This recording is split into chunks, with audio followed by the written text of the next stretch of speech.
Welcome to the Top Listing Agent Show, the place to be to stay on the cutting edge of what it takes to sell more homes in less time. Each week, your host, Chadi Bazzi, will share with you the best skill sets, systems, and strategies so you can become a top listing agent. And now, let the show begin. All right, so we are live. All right, so let's go ahead and let's begin. Welcome to another episode of the Top Listing Agent Show.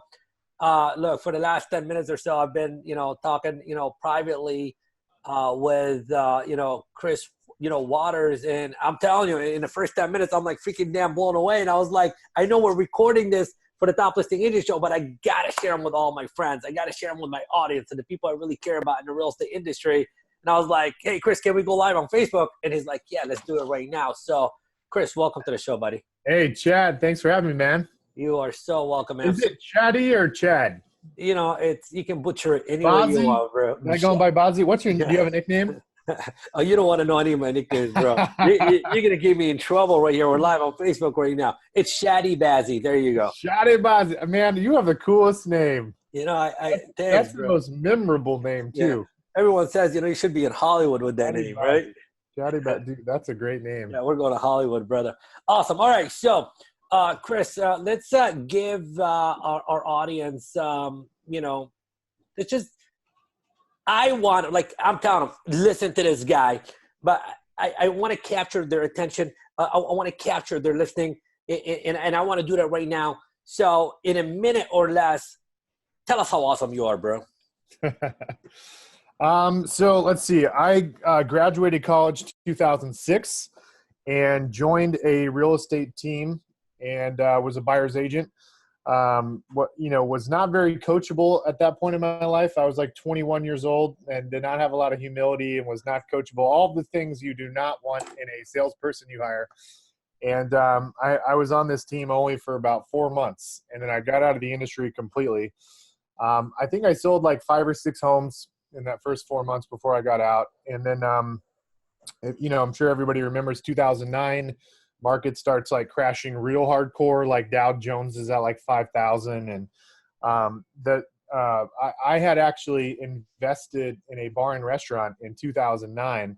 I took all the money I saved when I was like 21, 22, 23.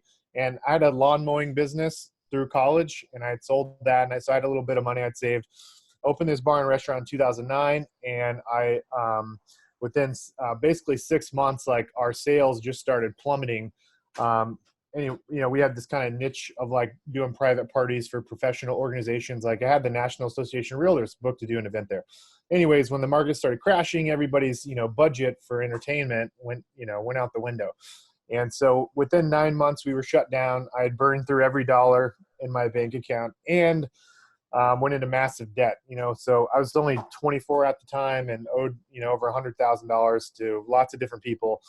And, I think I'm just unemployable, I guess. Like I don't know. I just can't go and get a job and work for somebody. And so I started prospecting expireds and withdrawals. And I had no sales coaching. I'd only sold 6 homes. I had no clue what I was doing. I was absolutely horrible at it. I was lucky to set 1 appointment a week, and I was prospecting on a speed dialer on Mojo for like 7 to 8 hours a day. 7 days a week. And I was sleeping on my girlfriend's couch at the time, who I actually ended up marrying, which was probably the most amazing thing that came out of the bar and restaurant failing. But in 2010, about 6 months in, I remember going to a conference and hearing Ben Kinney speak at Rain Camp. And he talked about this system back in 2010 called Boomtown. And it was like the coolest thing since sliced bread back in 2010. I got Boomtown on a credit card. And started getting a lot of leads from using the Boomtown system on Craigslist. And, your cost per lead back then was like a fraction of what it is now.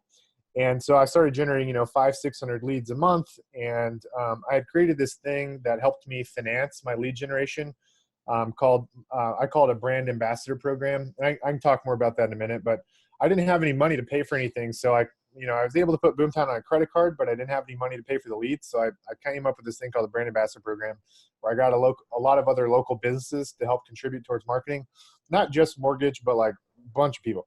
Anyways, so it started generating all these leads, and I'm like, man, I can't work all these leads. I need to go recruit people. So it's, summer of 2010, I'm sucking at expireds and withdrawals, but I got a ton of leads. And so I start going on a recruiting binge, trying to recruit agents, and I recruited 20 agents in the summer of 2010. And in the following 12 months, fast forward to summer of 2011, in that 12 months, we sold 98 houses. Me and one other guy sold 80 of them, and the other 18 agents sold 18 houses. And I was like, man, I suck at this. My ability to train agents is horrible. My ability to recruit the right agents is horrible. And so I was like, I got to do something differently. And so I got involved in some sales coaching. I hired a sales coach and started going to a lot of conferences and events. And, I've been in tons of different training programs, and everything really started to turn. And, between the summer of 2011 up to 2013, in 2 short years, we got up to selling 325 homes in a single year in 2013. And in that 3-year time period, netted $1 million. And then in subsequent years, started netting $1 million every single year. And that was with a very small sales team using the team model underneath an independent brokerage. So you're going to think I'm crazy, but I guess, like I was telling you earlier, you're crazy. ignorance it can be bliss, because because I kept my license active after college, I'd had my license for enough time to become a broker. And so I started an independent brokerage on my girlfriend's couch. And, I recruited to the leads to get people to come on board in the tech. But ultimately what ended up changing was, getting all that coaching and training and being able to share that with others and helping create a clear trajectory path for other agents. And so anyways, we started, testing expansion in other markets. And, I think we'll do like 1,200 sales this year. And we're launching in 5 more markets across Texas, Dallas, Albuquerque, Denver, Colorado, Charlotte. So anyways, that's what's going on in my world, man. Wow. So we went from 6 deals to 98 deals. And this year, your team will do 1,200 deals this year. Yep. Yeah, that's like 100 deals a month. I mean, see how good I am in math? Yeah, that's good, man. People want to get to 100 deals a year, and you guys are doing 100 a month. Good for you. Good for you. One of the things that I talked about, maybe we could talk about this right now too, is, sometimes out of nowhere, you get, like something happens, like, your computer job for a couple of minutes, et cetera. And, it's like, some people, they just like collapse in that moment. It's like, oh my God, it's not meant to be. It's they just want to give up. Okay. And then, people that, elite people, what they do is they just say, it is what it is. And they just keep on moving forward. And that's exactly what I did. So in a real estate transaction, especially you guys doing 1,200 transactions, I'm sure you guys experience, more problems and situations than anyone else, because, next level, et cetera. How do you deal with stuff when things just, pop up and just don't go your way? I think something I learned early on is that every time there's some like challenge or struggle or problem, it quickly can like explode in your mind and, just go, it's just like you go down this rabbit hole of fear and anxiety and like, oh my God. And, I think you get to, it's like Tony Robbins says, sometimes like you just have to, you get to a point where you have so much pain, right? Where you'll finally make a decision to create change. And so I remember like in the early days, like, just again, as you do more deals, like more and more bad stuff happens, whether it's like mediation over something, maybe you didn't even do anything wrong in a transaction, or, maybe you have an agent on your team or an employee do something bad that they shouldn't have. I think there was an aha for me where it's like Tony Robbins talks about, there was like so much pain. I was finally like, man, something's got to change. And I started just like kind of just, reflecting a little bit and kind of realized, at the end of the day, like everything can be fixed, no matter how bad something is, as long as you're operating from a place of just trying to be authentic, transparent, and intentionally act in, in an ethical way. If you can operate from that perspective, there's nothing that can't be fixed. Like I remember I used to get so stressed out about, calling clients back at like 9 o'clock at night, 10 o'clock at night, because I was worried, about my ability to deliver customer service. And, I had no work-life balance. I'd, worked from 6 a.m. until 2 o'clock in the morning. I mean, I remember talking to clients like 11 o'clock at night, 12 o'clock at night, and, being on my phone 24/7 and like, just feeling like I needed to be like so fast to respond. And, it wasn't until I got to like just a really rough spot from a personal perspective where I finally just reflected and was like, you know what, like there is no fire big enough that can't be fixed or solved tomorrow morning at 8 o'clock. So it's tough. It's easy for me to tell somebody that, like to tell you like, hey, look, no matter how bad things may seem tonight, you just go to sleep and think about it tomorrow. Like it's easy for me to say that, but it's like Tony Robbins says, it's not until you are almost forced to change because the fear is so great. It's nice if you didn't have to get to that point, and you could just kind of self-reflect for a moment and think about whatever struggle or challenge you've got and just kind of reflect and be like, you know what, it's really not as bad as it is. Like I have faith I'm going to be able to figure out how to overcome this. Yep. Okay. Easy to say that, harder to implement. Everything's easier said than done. And, one of my mentors always said, everything's figure outable. Okay. But you did mention, and I'm just going to go on a tangent here and all over the place, but it's all good. We just want to extract, good stuff to share with our audience and stuff like that. You mentioned some of my favorite words, and, one of those words was authenticity. Okay. My belief system is that is something that is like literally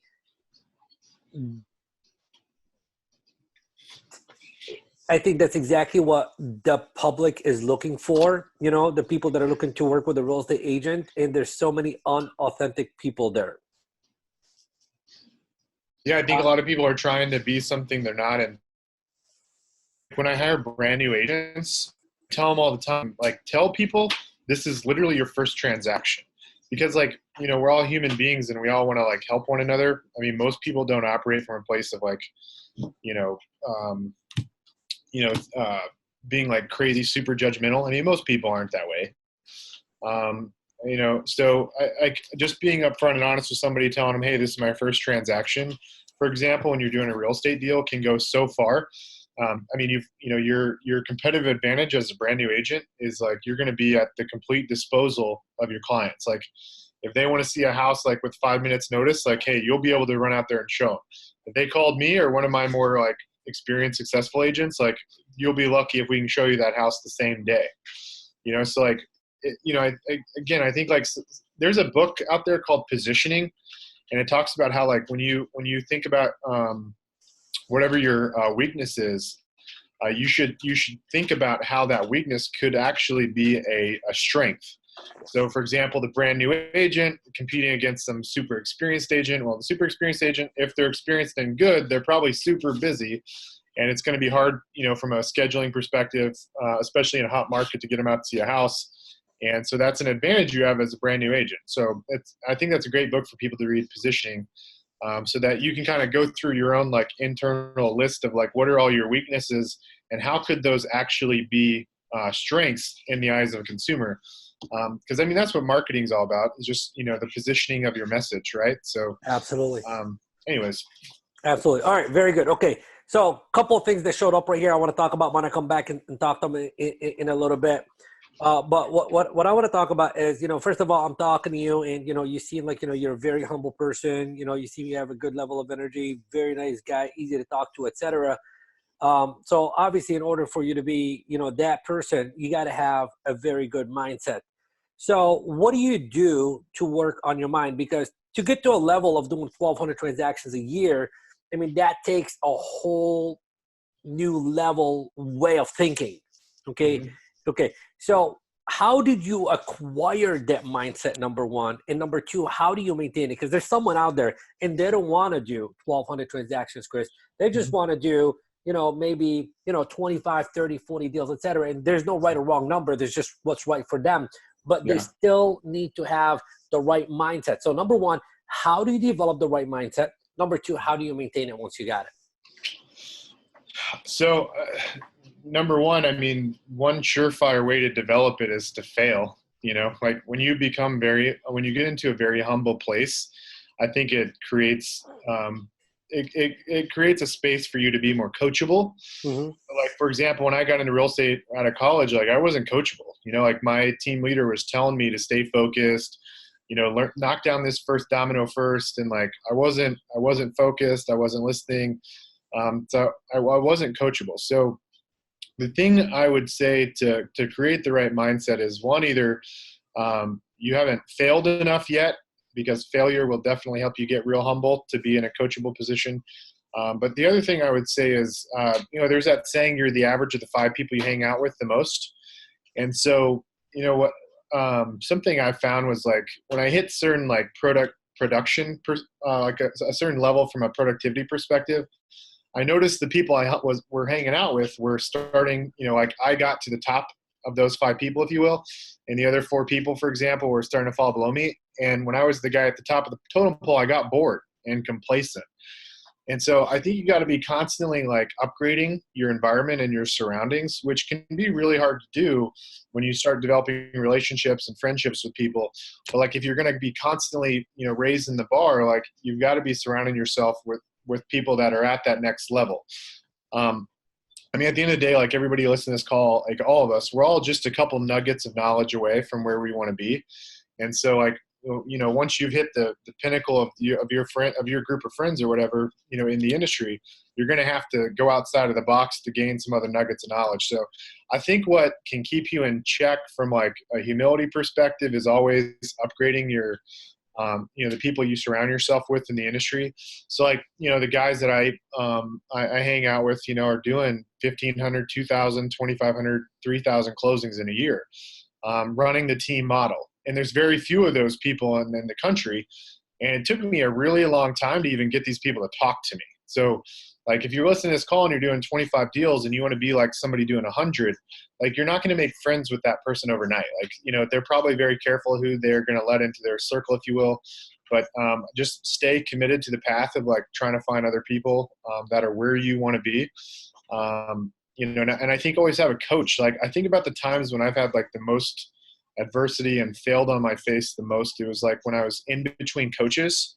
So like, I think coaching is like the shortcut to success in life, because it's an accountability partner. It's it's somebody that's always going to be questioning every decision you're making in your business. So man, I think those are some nuggets I would share with people. All right, so we got 2 things. So we got 2 major things that showed up right there. Number one is, you're the average of the 5 people you hang out with. So, hang out with people basically that, plus you. Okay. Yeah. Number 2 that came out is, coaching, which, goes in line with, your short path to success. And, that's like, modeling, what other successful people do. Okay. Yeah. Now, what about like, just a couple of things to be a little bit more specific. And I don't know if you do these things or not. Do you do like anything like affirmations? So, so I read a book years and years ago called The Miracle Morning by Hal Elrod. Mm-hmm. He also published one for real estate agents. That's right. So I read Miracle Morning. When the mornings I implement that, man, like I feel on fire, like it feels amazing. I'll let you guys check it out, but there's like a kind of a process you go through in the morning to get going. So right now I'm actually paying a coach for something called coherence training. And she's actually taking us through this 6-week course in my office. And she's taken me and some of my other like key leaders through this. And there's an app called Inner Balance, and you hook up this device to your earlobe and it measures your heart rate variability and your heart rate. And it gets this biofeedback loop from basically the megahertz that comes off your heart rate variability and your heart rate. And it's this super cool app. It's got over 4,000, 5-star reviews on the iTunes store. And it tells you like what, like, I don't know if you can see this, but it's got like a green, a blue, and a red line. And it tells you when your body is in, when you're in a state of coherence. So like, like when you feel like you're in the zone, like, like you just feel like you're just, bam, you're just on. Well, that's when you operate in the green from a coherence perspective. And what's cool about this app is like, and what's crazy is when I start having a negative thought, it takes me into the red. Ooh. So this app was created for people with PTSD. The military gave a $2 million grant for guys coming out of the military with PTSD. And so instead of taking like Xanax and, antidepressants and all that kind of shit, like it helps you manage. So the foundation of like how to get in coherence is managing your breathing. So if you think about when you become like anxious, for example, Tony Robbins talks a lot about this. A lot of self-help guys talk about how your physiology drives your mind. And so a lot of that starts with your breath. And something I learned in our most recent like class that I'm in is that, when you're born like in the womb, the first organ that's created is the heart. The heart is the first organ. And so what a lot of people don't know is that the heart is actually what drives the messaging to your brain. So your heart actually drives like your brain. And so your breathing, how you breathe in and out, actually has a massive impact on your heart, and then that ultimately feeds to your brain. And so like when you think about when you become anxious, for example, like people typically stop breathing as much, right? Like you kind of clench up a little bit and you're not taking in as much oxygen. So like step one in coherence is like really understanding like how to breathe correctly, which I know sounds stupid, but man, it's crazy. Like when I just focus on my breathing, which if anybody's into meditation or whatever, that's the whole idea of meditation, is just being like super present. But speaking of like coherence and meditation and your morning ritual, I mean, oh my God, there's like so many people that talk about how important your morning ritual is. I think Tim Ferriss in his book Tools of Titans, he interviewed like all these people, and every single one did meditation. And so like I think about this stuff, and I remember back to when I was like a listing agent, I was running around with my cough, like between the January and June of 2013, in that 6-month time period, I went on 267 listing appointments. Wow. And I remember June was the last time I went on a listing appointment, June of 2013. And like, man, like when people sell, right, it's typically like a negative reason, death, divorce, financial distress, health distress. And then like the positives are people have a lifestyle upgrade. So most of the time someone selling is not for a positive reason. And that can be a huge emotional and mental drain on you. And so I was going on, 3, 4, 5 appointments a day. And I just started getting like massive anxiety going on listing appointments. I've got, not only is my phone blowing up because I've got like 50 listings and I've got like 20 closings that month, and I've got 5 appointments that day, like I'm listening to all these struggles these people are going through, and and I just hit a freaking wall. And so it's like I said earlier, like sometimes you got to go through a lot of pain to like find out like how to overcome that struggle. Right. That's how it was for me. In 2013 I started getting involved in like very, very much like the morning ritual and like mindfulness, and it helps you quiet the chatter in your brain so you can think more clearly. Right. Okay. So basically it sounds to me like, you do have a formula, certain things that you do every single day to work on your mind, etc. And another thing that you mentioned, is, you've already referenced, a number of books. So obviously reading books and receiving those positive messages is something that, helps you, absolutely, upgrade, your mental attitude and, to have the right mindset. Now, also in the beginning of our conversation, you mentioned that, you got on the phones, you worked expireds, and that's how you got the business going and stuff like that. Are you still like an advocate for people to be calling on expireds? Like, is that something that you train your agents on how to do to generate leads, et cetera? Or, has that changed? Talk to me about that. Yeah. So, I mean, we're still calling expireds, withdrawals, for sale by owners. I mean, if you're an individual agent, right? Like, you want to sell 25, 35, 45, 50 houses, you really just need to focus on like mastering one oil well. I call them oil wells. So like, for example, expired from Texas, yes. Yeah. Yeah. So like you got to master one. So like you don't need to go like have like bunch of different like buckets for lead gen. Maybe it's past clients, maybe it's farming, or maybe it's past clients and expires and withdrawals. when you develop a team, right? Like in the team model, the team owner is generating leads. And so what we have is we have an inside sales team in place that we have one ISA that prospects expired withdrawals and FSBOs. I've got another ISA that takes inbound calls from radio, TV, billboard, direct mail. I've got another ISA that's taking inbound seller leads from like Facebook and Google AdWords.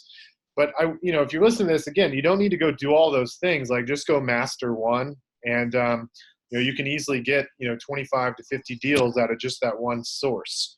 I think sometimes people make things a little too complicated when they're scaling up, and you really just need to make things really simple in the beginning and stay super focused and be patient, which is very, very hard to do. But the results start to compound quickly after you master them. Absolutely. So let's talk about master it. How do you master it? So, I mean, the number one thing is like, I remember, let me back up for a second. I was watching Shark Tank one night, and this was like 4 or 5 years ago. And I heard Damon John on Shark Tank say, pioneers get slaughtered and settlers prosper. So if you're an agent out there trying to go reinvent the wheel, that's Damon John would tell you you're stupid, which is what he told some guy on Shark Tank. So like the real estate industry has been around for decades, and lots of people have found success. So you just need to find somebody that's where you want to be and go model their success and build a foundation, and then become innovative. Mm-hmm. So like, I think there's 3 dominoes to being like a really good agent. Domino 1 is getting really good at inside sales. It's like knowing what to say when you talk to somebody on the phone, whether it's a buyer lead or seller lead. And so like having some foundational scripts and like objection handlers, like very simple stuff. And I know there's a lot of people that are anti-scripting out there, but like consistency is your key to success in anything in life, right? Like you can't just go to the gym 1 or 2 days a week. So if you change your script a lot without having like something tested and proven, like your results are going to be up and down. So go get a sales coach to help you if inside sales is your challenge. The second domino is when you're face-to-face with somebody, like that process of the sales presentation of getting somebody committed to working with you. And then the third step is being the market expert. So knowing like how to put a contract together, research comps, like deal with the mortgage company, title company, et cetera. Those are the 3 dominoes from a career trajectory perspective. And so depending on what you're weak on, go get a sales coach to help you, right? So there's people like Dirk Zeller, I think, has a program that's really good for inside sales. There's so many, Tom Ferry, like there's so many coaching programs out there, and they all have kind of their niche. So whatever it is you're weak in, go find a coach to help you get past that, because it'll be your shortcut to knocking that domino down to move to the next one. Awesome. And you know what, one thing you mentioned is, the objection handling, because, I get that a lot of time. A lot of people are so caught up in there. They're like, well, what if they say this? How do I handle this objection? Or what if they say that? How do I handle that objection? How important is it for one to master the art and science of handling objections? Man, I don't remember what book it is I read, but like the best thing, in my opinion, to do is always come from like a consultative and inquisitive based mindset. Like as an example, Chadi, if you said to me like, Chris, you're just not what I'm looking for in an agent, like that's an objection, right? Somebody's like, you know what, you're just not what I'm looking for in an agent.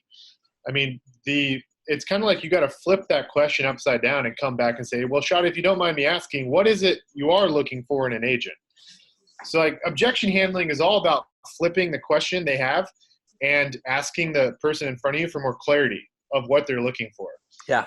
Because they may say something where you're like, oh, you want me to do open houses? Of course I do an open house for you. But you never mentioned it in your listing presentation. Right. So, yeah. Yeah. So Chris, one of the things that I teach, and I just want to speak about this for a second, one of the things that I teach, my clients how to do is how to eliminate objections before they even come up. Like you said, what is it that you're looking for in a real estate, professional? One of the things that I tell all my clients to do is that is a question that you need to ask during your pre-qualifying process, because, your presentation should deliver exactly what it is that they are looking for in a real estate agent. Then all of a sudden there's no objections. By the way, let's do a little shameless plug right here. For anyone that's watching this, we're obviously recording this. We're live on Facebook. So for anyone that's watching this live on Facebook before we publish this on the podcast, I am running a Black Friday to Cyber Monday special on one of my best-selling programs, which is specifically about 9 hours of video training, specifically on mastering the art and science of handling any and all objections by any buyer, any situation, anytime. So all you got to do is just simply go to handlethisobjection.com and use coupon code 123 to get the 75% discount right now. And because this is going to be live on the podcast, so for my podcast audience, I will keep the 123 coupon code going forever at a 50% discount, not 75%, 50% discount after Cyber Monday for our podcast listeners. Sweet, man. I'm going to sign up for that. You know what? You don't need to sign up for that. I'll trade you your book. Yeah, okay. You got it, dude. Yeah. So tell us a little bit about the book, bro. You know what? So in 2010, I was inspired by Gary Keller's book, MREA, probably by a lot of other people. And I started following his book. And it's an amazing book, but I started finding a lot of holes in the book. So there were three key things that I found that he doesn't talk about in his book. One is about financing your lead generation. Mm-hmm. So every other every other super successful sales organization goes out there and zero bases their marketing. So when you turn on your TV on the weekend, you see car dealers hammering the TV, you see furniture companies, mattress companies. Well, those dealerships or distributors, whatever, they're just basically sales teams. And they're sales teams just like us as agents, and they're not selling their own inventory just like us as agents. And they get all of their marketing zero based by finance companies that finance the cars, by the manufacturers, by third-party warranty companies. And that is how they're able to crush the radio, TV, and billboard, is setting up, all these vendors to pay for their advertising. So that's a key thing he didn't talk about in MREA.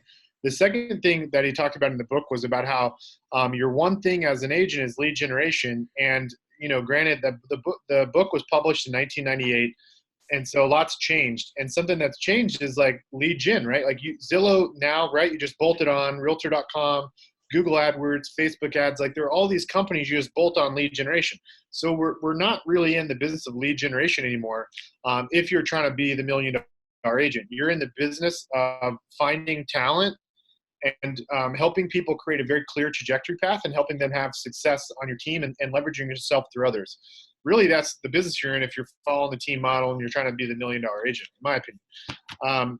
And then the third key thing I found out is there's a very specific number of agents you need to be hiring because this may sound crazy, but I know a lot of people think I'm crazy when I say this, but I think when you hire – crazy. You are crazy. You're doing $1,200 a year. So tell me how crazy you are. Keep going. So here's the thing. So most people will hire one or two agents at a time, and they end up – it feels like you're pushing a boulder up Mount Everest to try to get that buyer's agent to be successful. And the average real estate agent selling 6 homes. And on a team, you're trying to find somebody that'll sell 25, 30, 35, 40 houses or more. And so you're trying to find an agent that's 600% better than everybody else. And so you got to think about how many people are you going to have to go through to find that person? Because most of us, our picker is going to be wrong. It's how do you think about Las Vegas? It's how do we get the odds in our favor when it comes into picking people? So I started studying other organizations like Goldman Sachs and Navy SEALs and Teachers for America. And what I realized is they hire people in groups and they have this vetting process and their own internal barrier to entry to come into the organization. So the interview process for the most part is total bullshit. And you don't actually see how good someone's going to be until they're on your organization. Mm-hmm. So you gotta consider that first 90 days an extension of the interview process. And so when you hire somebody on day one, you got to tell them hey, the first 90 days is a trial. And when you hire your first group, you need to be hiring in groups of 5. So I know, if you're a single agent out there selling 25, 35 houses and I'm telling you to go hire 5 agents, you probably think I'm crazy. But the thing is, statistically, only 1 out of 5 of those is going to perform 6 to 7 times greater than the average agent. Because performing 6 to 7 times greater is selling 25, 30, 35 houses. And so if you're a top performer, listen to this, you're probably 25, 30, 35 houses is no big deal. But it actually is a pretty big deal. You're looking for a high performance type person to operate at that type of production. So you got to, and getting your real estate license is not that hard. So you got to create your own internal barrier to entry to your organization. There's a great book I'd recommend called The Rare Find. That's kind of what helped get my wheels turning about finding talent. So again, if you're only doing 25, 30 deals and you're trying to hire somebody, you need to hire in groups because likely only 1 out of 5 is going to work.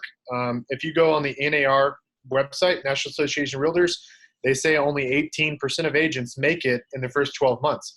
And so if you're running a team and you're spending money on lead generation, you don't have time to wait to see who's going to work because it costs you so much time and money. So you need a very quick vetting process over 3 months, and you need to hire people in groups to stack the odds in your favor. Mm-hmm. Love it. Love it. Okay. So two more questions that just came up. When we talked about lead generation a little bit ago, I want to go back to that. How important is it for an agent to be working their database, like literally to build a database of past clients instead of influence? So 2 things, and you're going to think I'm crazy about this. Scaling a business really big off referrals in the real estate industry is extremely difficult. Yeah. Extremely difficult. So you can have a referral only business. Yeah. But you're not specifically talking about a referral only business kind of thing it's just that, I'm talking about I believe it's like the most neglected system of all systems. Like everybody's just all about lead generation, wham, bam, thank you, ma'am kind of thing. Mm-hmm. And then, they're not really paying attention to their database. We may agree or disagree on it. It doesn't matter. You're obviously doing 1,200 deals a year. So whatever. I'm not really talking about scaling. I'm just talking about, because I'm going to now get into talking about building a team and all that stuff, which is, I know is your expertise. But I just wanted to touch on that real quickly. Is it important for one to stay in contact with the past clients instead of influence? No doubt, man, for sure. No doubt. Okay. So every single person out there that doesn't got a database, should they get a database ASAP? And absolutely, man. Every day be building it. Every day. Perfect. Okay. Awesome. Love it. Okay. So there's that. Now, there's, and I would say right now, more of the people who are watching this and listening to this are people that don't have a team yet. But I think the team concept is something that everybody talks about, everybody dreams about, something that everybody wants, but most people don't know how to begin. And inside of our top listing agent Facebook group, which, by the way, if you're not already a member of the top listing agent Facebook group, you definitely want to go to toplistingagentgroup.com, and that'll take you there, and we'll give you free access to interact with other top listing agents from all over the country. Somebody asked a question the other day is, when starting out a team, do you begin with hiring an admin person, like an assistant, or do you begin with a buyer's agent? Can you speak about that a little bit, please? Yeah, so my advice is, if you're a single agent, the first thing you need to do is leverage out to independent contractors, all the little tedious things like delivering signs and flyers and printing. You can get a virtual assistant or one of these independent contractors to help you with like listing management or transaction management. But delegate all that stuff first, and then once you get north of about 35 to 45 deals, or from an income perspective, once you get to about 100 to 150K, that's when you're going to want to hire a full-time in-house assistant. But in the beginning, you can leverage, virtual assistants and independent contractors like couriers. It seems like, for example, like delivering signs and lockboxes isn't a big deal. But if you think about driving there, driving back and doing that, once a week, that's 10 hours a week, 10 hours a month. And if you spend that 10 hours lead generating, calling your database, calling your leads, following up, et cetera, it's a higher income producing activity. So for sure, delegate all those tasks and then hire a full-time EA. And then once you have more leads than you can handle, typically you want to give a buyer's agent, for example, 30 to 50 new leads per month. Plus you also want them to have the opportunity to do open houses at your listings and, take the inbound calls on your sign calls. So when you get to that point, maybe it's 5 active listings and then you got another 30 to 50 web leads coming in. That's when you need to hire another buyer's agent. Okay, beautiful. Okay, so now, how does one go out there and hire a good buyer? Because, I got one of my personal one-on-one coaching clients right now. His name is Greg, and he's just, killing it out there. And he's gotten to the point to where, they have a lot of buyer leads and he's only got one buyer's agent and there's no way he can handle it. And it's like, how does one go about finding a good buyer's agent? So what sucks is like I said earlier, your picker is going to be wrong, like 80 to 90% of the time. the odds are just massively stacked against you when you go and pick agents. So number one, you need to hire in groups. There's a couple ways you can get leads for potential buyer's agents. You can call your business development reps at the home warranty company, the title company, the mortgage companies, and just tell them, hey, look, I want to send you more business. I've got more leads than I can handle, but I need somebody, ambitious and hungry that can work these opportunities. And then we'll, try to have a closer relationship with you, and we'll both grow our business. So that's a place to get some referrals. You can work your database. You can send out, email blasts to the realtor community using some of these like email subscription type services, in your local MLS. You can also post job ads on Indeed.com, Craigslist. I think the most effective thing to do is like in every town, there's typically a brokerage that traditionally like is really good at recruiting brand new agents.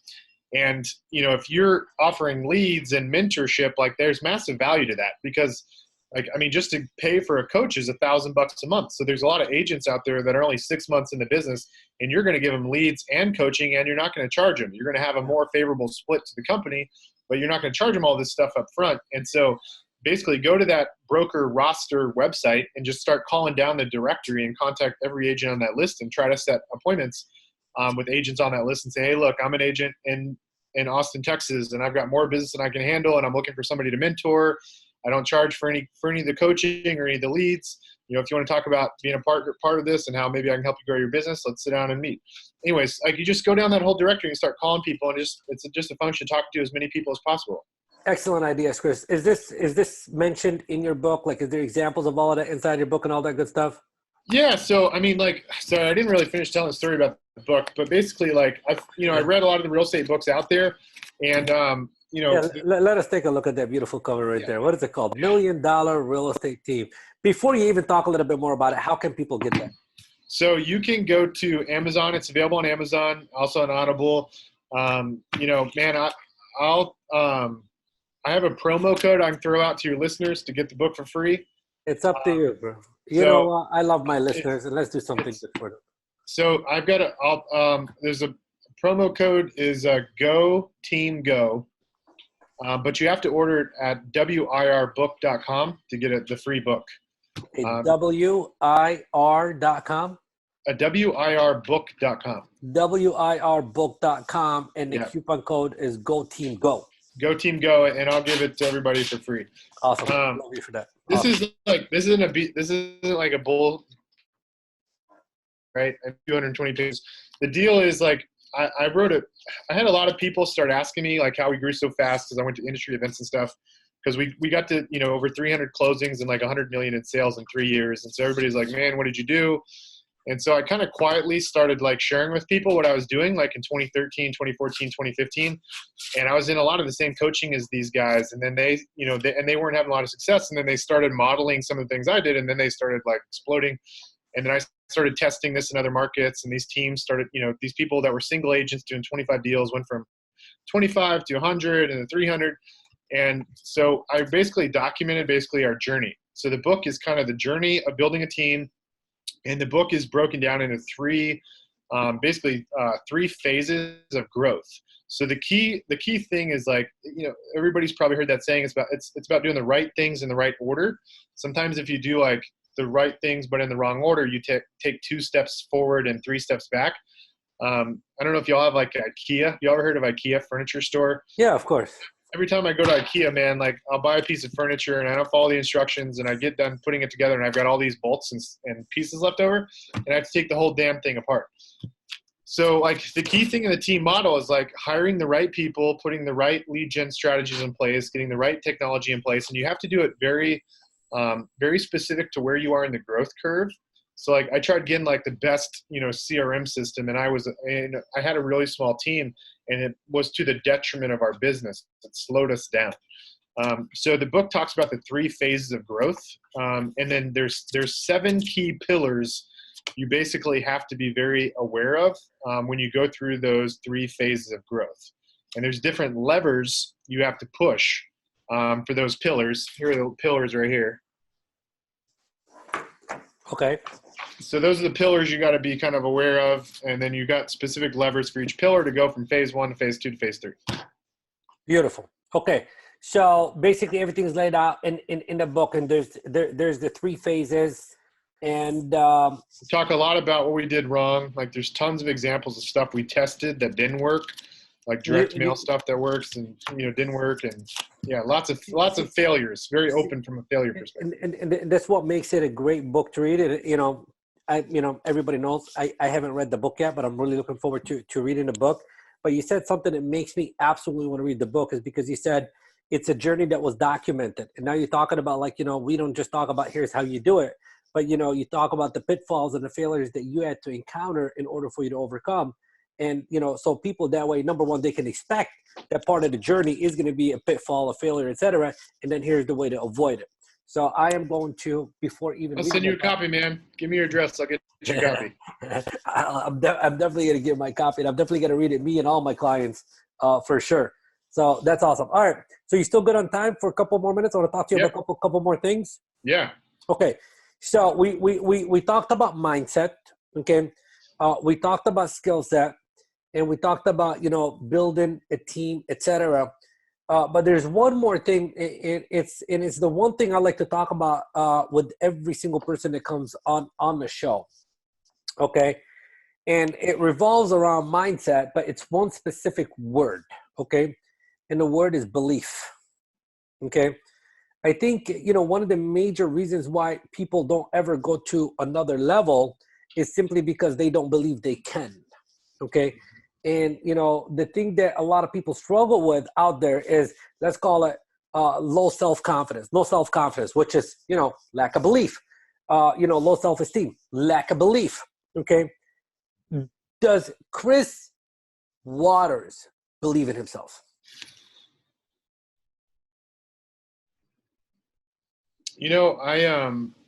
That's a hard question to answer. So I know I keep throwing up lots of books. I'm an avid reader.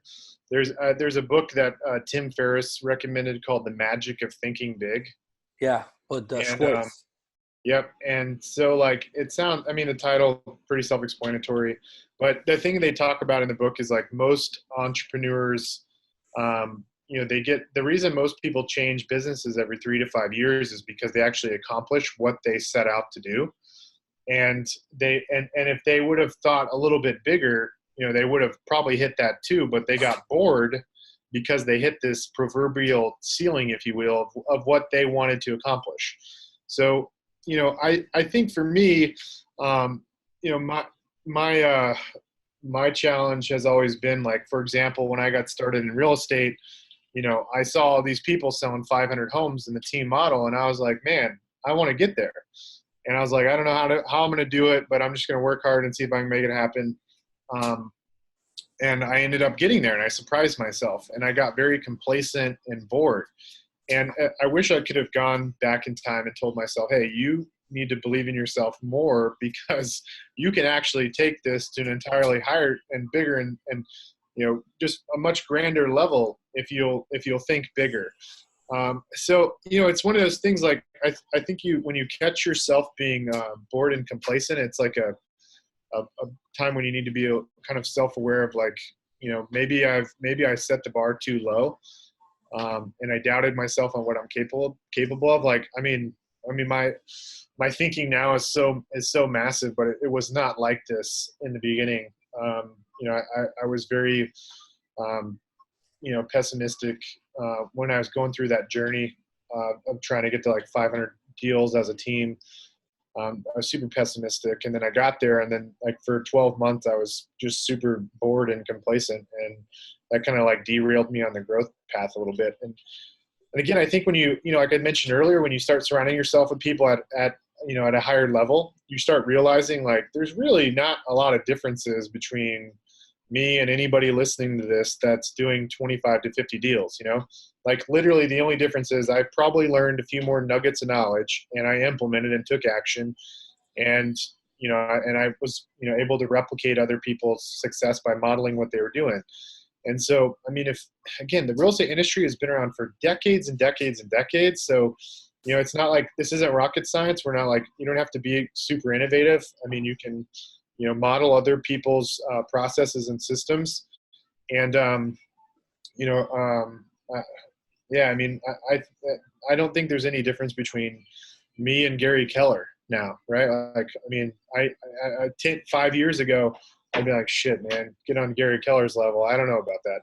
But like now I'm like, I'm thinking like huge. I'm like, what can I do to compete with KW and EXP and Realogy?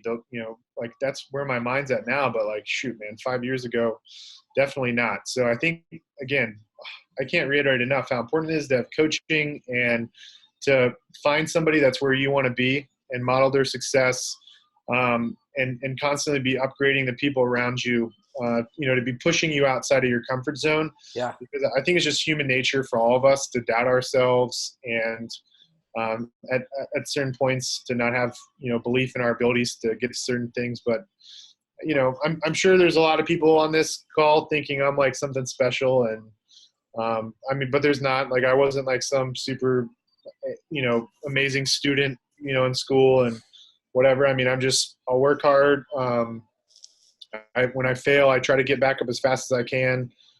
There's lots of times I've failed and I didn't get up very fast, but I just stay on the path and stay committed and constantly am trying to learn and better and get better. And I think if you can just maintain those like innate core values as a human being of just staying humble, being coachable, trying to always find opportunities to learn and grow, like that will take you way beyond what you could have ever dreamed was possible. Yeah. Love it. Love it. Love it. So if you were to ask me, just based on our conversation, together right now, does, Chris Waters believe in himself? The answer is yes. Yeah.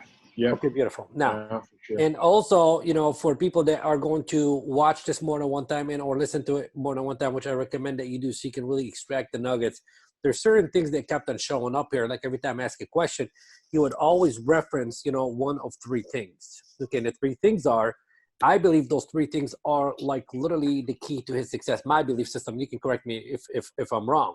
He kept on like every time I ask him a question, he'd either reference a book or something he's read, okay, or the importance of coaching, to get the shortcut. And the third thing was, surrounding yourself with the people who have already done everything that you are trying to do.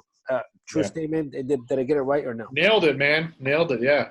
Like so, I wasn't like in a basement coming up with all these great ideas. There's been a lot of really smart people walk this earth before me. And I think every single, I sucked at reading and writing growing up. Like I didn't read a single book, even graduating college, I hadn't read a single book. And then you can point, you're super desperate to find a way to get over whatever challenge. Yeah. And so you're willing to do things you would normally do. So that's what it was for me. I finally like picked up a damn book and I was like, dang, I think I just learned how to overcome that challenge with this book by hearing this guy's story. Yeah. And so I just keep doing that over and over. And it's like, holy cow, man. Like, it's, I just have just maintaining perspective and realizing there's a lot of people that have done this before us and there's a lot of people we can all learn from. Absolutely. Yeah. Absolutely. Do you have a quote that you live by? Do you have a favorite quote?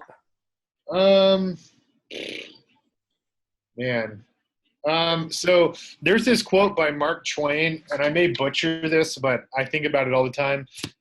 It's something like, it's not being afraid of what you don't know. It's thinking what you do know, and it's not so. Okay. So, and I'm totally probably butchering that quote, but it's like, basically Mark Twain is saying like, it's not what you don't know, right? Like, there's tons of stuff we all don't know, but what are the things that you think you know that aren't so, right? Like, what are the things where you're just like, man, this is amazing. This is so great. And that's actually not the case. That's like the most scary scenario, right? Like when something's in your mind and you're like, this is the bee's knees. This is the best. There's nothing better than this. And that's not the case, right? Like that's more scary than the things you don't know. Yeah. Love it. Love it. So, awesome. Okay. And then one more time, wirbook.com, coupon code GOTEAMGO to get a free copy of Chris Waters' $1 Million Real Estate Team book. And then handlethisobjection.com, coupon code 123. for the objection handling training. Any final thoughts? Anything you want to say to be complete? Man, I'm super glad you had me on here. I'm a huge believer in what you're doing. And if, anybody needs sales coaching and training, like, they're stupid not to call you. Like if that's your challenge in business, is converting leads or getting people to commit to working with you. I mean, you're like, spend the damn money. Like people spend 40 grand to go to college and they don't even have anything to get out of it. And they could spend an hour on the phone with you and like get over, whatever hurdle they have in their business. I mean, like overnight it'll change, and that's how it was with me with expireds and withdrawals. It was like 6 months of me hitting my head against the wall. And then I got a sales coach. We did some role playing, and like literally the next week I set four listing appointments. I took 2 listings and, was able to sell like 40 listings in that subsequent, 12-month period. So, dude, but the investment came first. Dude, the investment came first, man. Love it. Awesome. Okay. And if somebody out there wants to send you or one of your team members a referral or anything like that, or they want to connect with you, come work, for, your team or anything like that, how do people get a hold of you? Yeah. So we've got a team. Our main team is in Austin, Texas, and that's ChristopherWaters.com. You can just go on the website, shoot an email, and it'll get routed to me. So yeah, anybody who got moving to the greater Austin area, we'd love to work with them. And they can connect with you on Facebook, of course. Yep. Yeah. Ping me on Facebook. I use Facebook quite a bit. Okay. And on Facebook, I believe you're Christopher Waters. Yep. Yeah. Just do a Facebook search for Christopher Waters. Send me a Facebook message because my friends thing is maxed out right now. But man, you're so popular, man. How'd you get so popular, man? I want to be like you, bro. I wish I wish I could say I was cool, but what happened was I joined Facebook back in 2004. And so I've just accumulated a lot of friends. No, you're cool. I'll tell you one thing is, when I come to Texas, I definitely want to sit down with you. I definitely want to have, lunch with you, dinner with you, etc. You're the kind of person that, I want to hang out with, like you talked about, you always want to like be hanging out with people, that can take it to the next level.